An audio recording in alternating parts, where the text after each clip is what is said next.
मैं तुम्हें उसका कलयुग में प्रभाव बताऊंगा। इसके बाद पांचों भाई वन में चले गए और वन में जाकर उन्होंने अलग अलग चीजें देखी।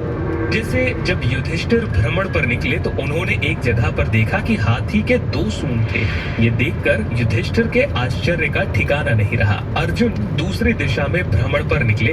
जंगल में कुछ दूर जाने के बाद उन्होंने जो देखा उसे देखकर वह भी आश्चर्यचकित रह गए। उन्होंने देखा कि कोई पक्षी है जिसके पंखों के ऊपर वेदों की रचनाएं की हुई है, पर वो पक्षी मुर्दे का मांस खा रहा है। ये देखकर अर्जुन कुछ समझ नहीं पाए। दोनों भाइयों की तरह भी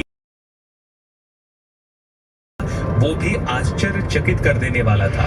उन्होंने देखा कि गाय ने एक बछड़े को जन्म दिया, लेकिन भगवान श्री कृष्ण कहते हैं कि धर्मराज, अब तुम कलयुग की सुनो। कलयुग में ऐसे लोगों का राज्य होगा जो दोनों ओर से शोषण करेंगे, बोलेंगे कुछ और करेंगे कुछ, मन में कुछ और होगा, कर्म कुछ और करेंगे। ऐसे ही लोगों का कलयुग में राज होगा।